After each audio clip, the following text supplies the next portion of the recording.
कि यहाँ से एक पैगाम जाए कि जम्मू कश्मीर जो है वो दोबारा टूरिज्म के लिए हम खोल रहे हैं। जाहिर सी बात है कि 22 अप्रैल के बाद पूरा सिलसिला रुक गया था।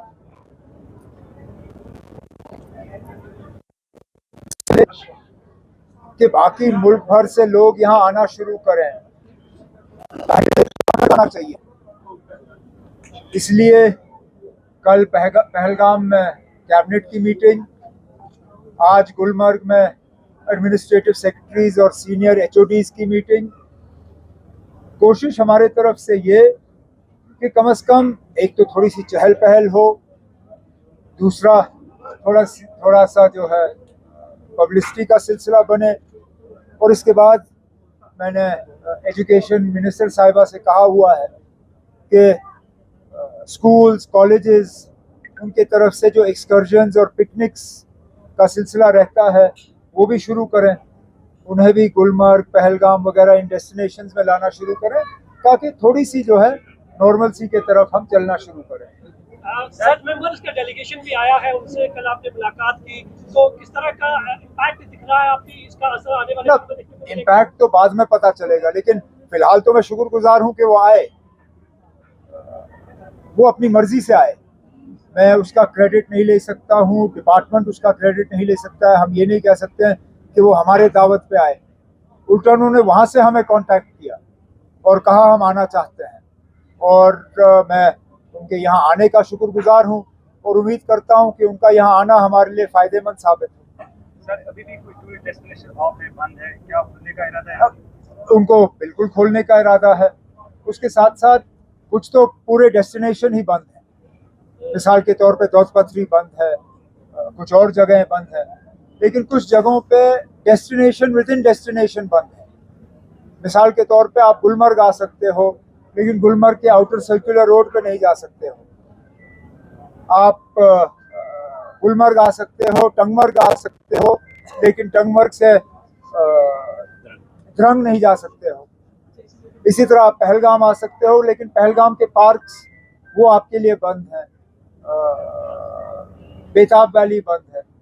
तो अब सिक्योरिटी इंतजामिया के साथ मैं जानता हूँ कि 22 तारीख के बाद इस तरह के इक़दाम जो हैं ये लेना हमारी मजबूरी बनी थी। लेकिन अगर हम वाकई टूरिज्म को जो है दोबारा चालू होते हुए देखना चाहते हैं तो हमें आहिस्ता आहिस्ता इस लिस्ट को जो है रिव्यू करके इसको छोटा करना पड़ेगा। उमर साहब, आपने दौर देखे हैं जब इस तरह के इंसिडेंट कश्मीर में हुए हैं, लेकिन आपको ये इंसिडेंट उससे बिल्कुल मुख्तलिफ दिख रहा है कि टूरिज्म को रिवाइव करने में समय लग सकता है? तब ये तो वक्त ही साबित करेगा, लेकिन पहले इंसिडेंट्स और इस इंसिडेंट में बहुत बड़ा फर्क ये तो जरूर देखने को मिला कि पहली मर्तबा कश्मीर के लोगों ने बाहर आके किसी हमले की इस तरह निंदा की, उसकी मजम्मत की, और ये भी किसी के कहने पे नहीं।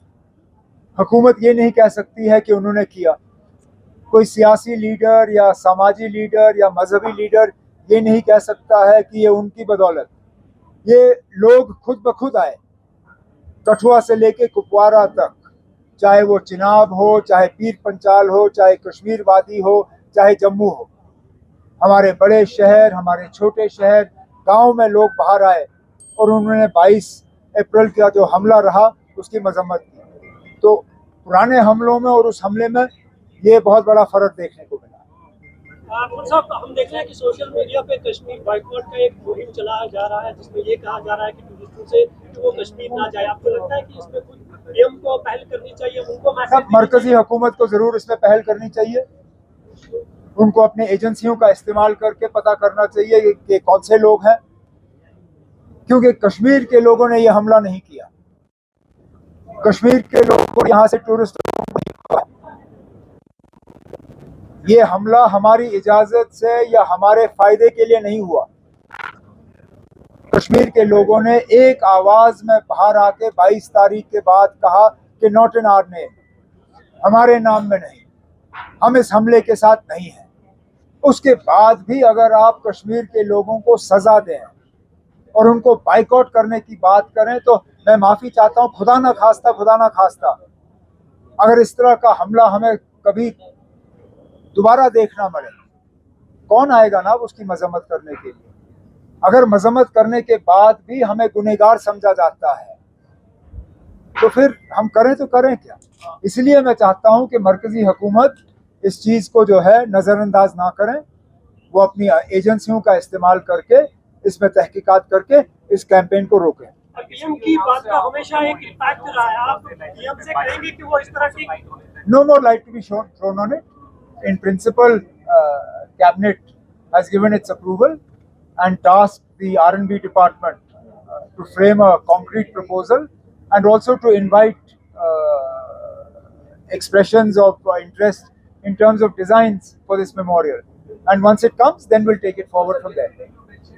There is an elected, unelected, and the central government who has to coordinate in terms of crisis. So are you feeling that you cannot handle this crisis? No, it's not that. It's not that. The fact is that security and law and order is not the responsibility of the elected government. Whose responsibility is it? The Lieutenant Governor. Therefore, clearly, there are three sets of sort of power centers that need to coordinate to ensure that things go smoothly here. I can promote tourism. I can ensure that the tourists come and have a good visit. But the security of the tourists currently resides within the powers of the Lieutenant Governor. And that is the point I made, that the union